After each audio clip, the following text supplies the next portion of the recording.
رابطہ قبر والے سے کرنے کا طریقہ کیا ہے؟ امریکہ نہیں کر سکتا، لیکن سائی وال کا مسلمان کر سکتا ہے۔ سرکار طریقہ بتا کے گئے، اور اس حدیث کی سند پر ابن قیم جو ابن تیمیہ کے شاگرد، کتاب الروح کے اندر انہوں نے کہا اس حدیث پر کوئی اعتراض نہ کرے اس کی سند پر۔ کیوں؟ کہتا ہے کہ اگر یہ بات کمزور ہوتی صحابہ اس پہ عمل کیوں کرتے؟ کہ ہمارے آقا صلی اللہ علیہ وسلم ارشاد فرماتے ہیں اذا مات احدکم، جب تم میں سے کوئی فوت ہو جائے، جنازہ ہو جائے، تدفین ہو جائے، پھر فرما فَلْيَقُمْ أَحَدُكُمْ عَلَى رَأْسِ قَبْرِهِ، ایک تم میں سے اس کی قبر کے سرانے کھڑا ہو جائے، کہ سر کی طرف کھڑا ہونا ہے، تدفین کے بعد کھڑا ہونا ہے، مٹی ڈال دی گئی ہے، پھر فرمایا اس قبر والے کا نام لے کے اسے بلانا ہے، اور نام لے کے ایسے نہیں بلانا سنگل، ساتھ اس کی امی کا نام بھی لینا ہے۔ مثلا ایک بندے کا نام خالد ہے، امی اس کا نام زینب ہے، تو کہنا ہے یا خالد ابن زینب، اے خالد زینب کے بیٹے۔ سرکار فرماتے ہیں جب تم پہلی بار بلاؤ گے یسمع ولا یجیب، سن تو لے گا مگر جواب نہیں دے گا۔ دوبارہ کہو یا خالد ابن زینب، سرکار فرماتے ہیں یستوی جالسا، اب قبر میں سیدھا ہو کے بیٹھ جائے گا۔ تیسری بار کہو یا خالد ابن زینب، سرکار فرماتے ہیں اب بول بھی پڑے گا، لیکن سنائی ہمیں نہیں دے گا۔ وہ جو چارپائی پہ لیٹا تھا تو نہیں سنائی دیا، اب تو قبر میں ہے، لیکن ہمیں اپنے کانوں کے سننے پہ اتنا یقین نہیں جتنا سرکار کے کانوں پہ یقین ہے۔ اب وہ بولتا ہے تو کہتا کیا ہے؟ فرمایا وہ کہتا ارشدنی رحمک اللہ، ارشد، او میرے مرشد، ارشد، مجھے گائیڈ کرو، خدا تجھ پہ رحم کرے، بلا رہے ہو تو مجھے لگتا ہے تم کچھ مجھے بتانا چاہتے ہو، یہ مشکل وقت ہے، منکر نکیر کی آمد ہے۔ یعنی وہ قبر میں جا کے بھی پچھلوں کو دعا دے رہا ہے۔ لوگ کہتے ہیں قبر والا دیتا کچھ نہیں، سرکار فرماتے ہیں وہ دعا دیتا ہے، بتاؤ اب کیا بتانا ہے، بولو۔ تو سرکار فرماتے ہیں اب اس کے مکمل رابطہ بحال ہے، تم جو بولو گے وہ بولے گا، اب جو بولنا ہے وہ سرکار نے آگے لفظ بتائے ہیں لیکن ہیں عربی میں۔ سرکار فرماتے ہیں اس سے یہ بات کرو اذکر ما خرجت علیہ من الدنیا شہادت ان لا الہ الا اللہ وان محمد رسول اللہ صلی اللہ علیہ وسلم۔ اے خالد یاد کر اس عقیدے کو جس عقیدے پر رہتے رہتے تیری جان نکلی ہے، یعنی تو نے مرنے سے پہلے گھنٹہ تو کیا ایک منٹ پہلے بھی وہ عقیدہ نہیں بیچا، تو ڈٹ کے رہا، روکی سوکی کھا کے تو نے عقیدہ آخری وقت تک بچایا، تو کامیاب ہو گیا اپنا سچا عقیدہ لے کے دنیا سے نکلنے میں۔ اب تو اس عقیدے کو یاد کر۔ پھر کیسے یاد کر؟ سرکار نے فرمایا اسے یہ کہو کہ تو نے ساری زندگی اللہ کو وحدہ لا شریک مانا، تو نے ساری زندگی حضرت محمد مصطفیٰ صلی اللہ علیہ وسلم کو آخری نبی اور آخری رسول مانا، تو نے قرآن کو امام مانا، تو نے اسلام کو دین مانا۔ یہ چار چیزیں سرکار نے فرمایا کہ تم نے اس سے یہ میری حدیث سنانی ہے۔ تو سرکار فرماتے ہیں اتنا وہاں جا کے باصلاحیت ہو چکا ہے، اب دنیا میں ہو سکتا ہے کہ نکاح پڑھاتے وقت اسے کلمہ پڑھائیں تو بار بار دہرانا پڑے۔ اب دو جہانوں کا فرق ہے، ادھر پڑھنے والا دنیا میں ہے جو کہہ رہا ہے کہ پڑھو، اور وہ برزخ میں ہے، لیکن دین کا کرنٹ بڑا مضبوط ہے، یہ امریکہ کے پاس نہیں، یہ ہے دین مصطفیٰ صلی اللہ علیہ وسلم۔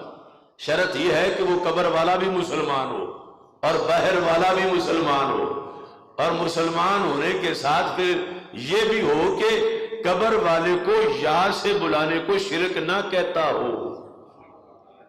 ورنہ تو یہ کہ اسے بخشواتا خود ہی نکاح توڑوا بیٹھے کہ اس نے شرکیہ جملہ بول دیا. اب وہ باہر سے بول رہا ہے، اندر سرکار فرماتے ہیں کہ وہ بولنا شروع ہو جاتا ہے، اللہ ربی اللہ ربی اللہ ربی محمد النبی صلی اللہ علیہ وسلم. اب یہ ورد کر رہا ہے اپنی کوٹھڑی میں، ادھر سے منکر نکیر آ جاتے ہیں. سرکار فرماتے ہیں جب وہ آ کے دیکھتے ہیں کہ یہاں تو پہلے ہی رونق لگی ہوئی ہے، یہ تو سوئے ہی نہیں، یہ تو بندہ جاگ ہی رہا ہے، ہم نے بٹھانا تھا آ کے اس کو، اور ہم نے آگے پھر سوال کرنے تھے، اور یہاں تو سوال جو ہم نے کرنا تھا یہ جواب خود ہی پڑھ رہا. وہ چاروں جواب مسلسل باری باری پڑھ رہا ہے. تو سرکار فرماتے ہیں کہ فرشتے پھر رب سے رابطہ کرتا، رب اس کا کیا کرنا ہے، کہ اس کا بھی امتحان کیسے ہوگا، یہ تو چوپی نہیں کر رہا. یعنی ہم پوچھیں تب جب یہ کوئی وقفہ کرے.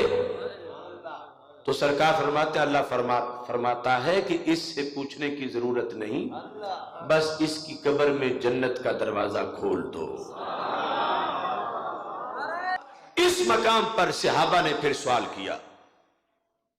پہلے جب یہ بات آئی تھی کہ بلانا یا سے ہے اور بلانا قبر والے کو ہے، تو اگر یہ آج والا دین ہوتا نا جو کچھ لوگوں نے بنایا ہوا ہے، جو مسجدوں کے محرابوں سے بھی یا کاٹتے رہتے ہیں سرکار کے نام سے کہ شرک ہو جائے گا، اگر اس طرح کی کوئی صورتحال اس وہاں ہوتی تو صحابہ کہتے یا رسول اللہ صلی اللہ علیہ وسلم طریقہ تو بڑی قیمتی آپ نے بتایا ہے، لیکن یہ جو یا کے ساتھ بلانا ہے تو اس میں تو شرک ہو جائے گا.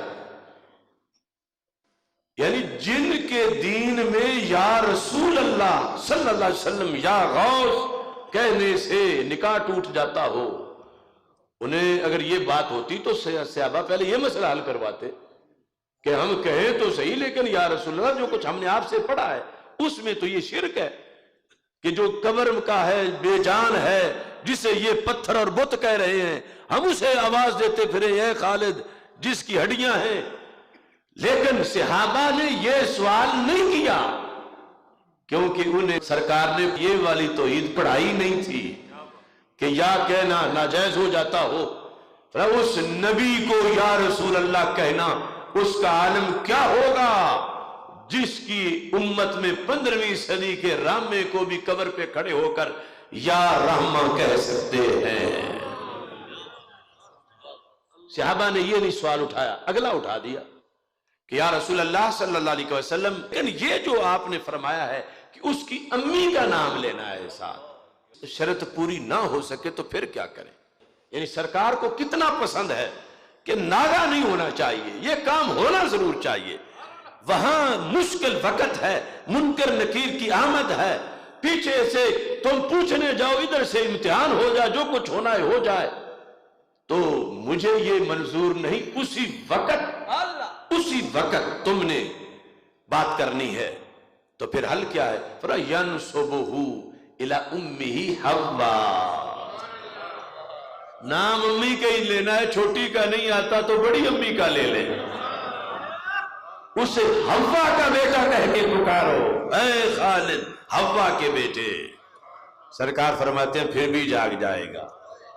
یہ ہے دین، اور یہ اتنی بڑی سہولت کروڑوں امریکہ ایک قبر کے لیے بھی نہ کر سکے، اور یہاں ہر مومن ہر قبر کے لیے کوٹا لیے ہوئے ہے.